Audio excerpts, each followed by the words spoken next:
ఇప్పుడైతే మనం అయితే కిందికి ఎంట్రన్స్ అవుతున్నాం. లొకేషన్ ఎలా ఉందో చూద్దాం పదండి. సౌత్ అమెరికన్ గార్డెన్ అంటే ఇది.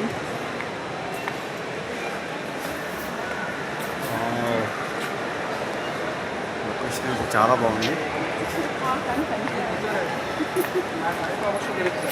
ఒక్కొక్క లొకేషన్ అయితే ఒక్కొక్క విధంగా ఉంది ఇక్కడ చూడడానికైతే.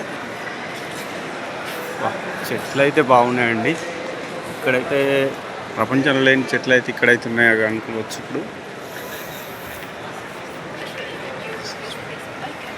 గార్డెన్ బైతే నెమలి నెమలి బాతని మరి ఇది ఫ్లవర్స్ కూడా చాలా బాగున్నాయండి. ఇంట్రెస్టింగ్ ఉన్నాయి ఫ్లవర్స్ అయితే.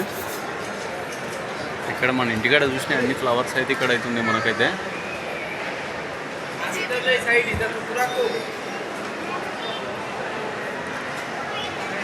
చూడండి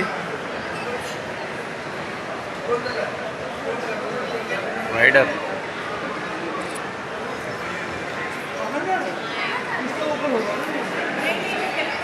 ఏం చెట్టు కానీ చూడడానికి అయితే చాలా బాగుంది. కాలిఫోర్నియన్ గార్డెన్ అంటే ఇది. చూద్దాం ఇది ఎలా ఉంటుందో.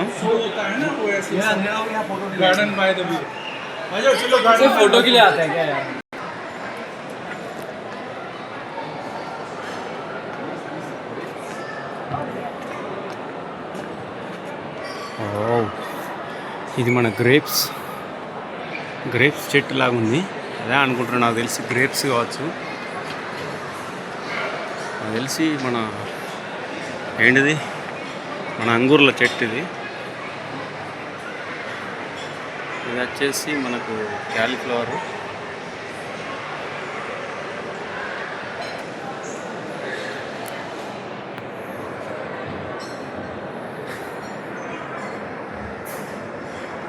What a beautiful flowers. చాలా బాగుంది చూడడానికి ఫ్లవర్స్ అయితే. ఏమి కాయాలమ్మా నేను ఇక్కడ ఇప్పుడు జూమ్ చేసినాయండి ఫ్రెండ్స్. అవి పేరు తెలుసా గిట్ట కామెంట్ చేయండి. ఇది ఏం కాయాలో నాకు కూడా తెలియదు ఫ్రెండ్స్, మీకు తెలుస్తా గిట్ట.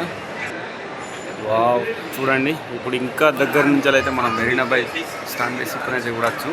మీ గురించి ఇంకొంచెం జూమ్ కావాలంటే ఇంకొంచెం జూమ్ కూడా చేసి చూపిస్తానండి. చూడండి ఆ లొకేషన్ నుంచి వెళ్ళి చూస్తేనైతే మొత్తం మనకైతే సింగపూర్ మొత్తం అయితే కనబడుతుంది.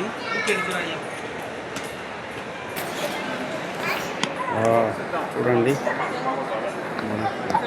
చాలా బాగా అయితే డిజైన్ చేశారు.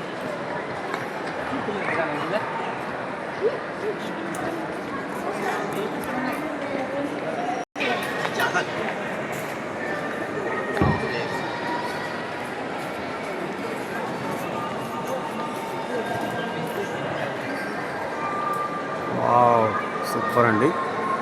అన్ని లైటింగ్స్తోనే అయితే మనకైతే సూపర్గా ఉన్నాయి నైట్ టైం అయితే. వావ్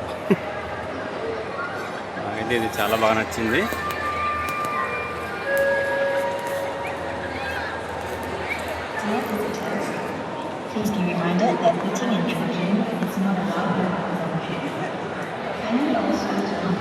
పిక్చర్ కూడా వావ్.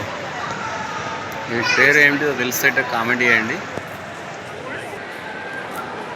ఈ ఫ్లవర్స్ కూడా చాలా బాగుంది. మన సూదు బంతులు ఇవి వచ్చేసి చిన్న సూదు బంతులు అండి. ఈ పేరు అయితే నాకు కూడా తెలియదు. ఈ ఫ్లవర్స్ పేరు కూడా పేరు తెలిస్తే కామెంట్ చేయండి. చాలా రకాల అయితే ఫ్లవర్స్ ఉన్నాయి ఇక్కడ మొత్తం అయితే, కానీ కొన్నిటి పేర్లు అయితే తెలియదండి మనకైతే.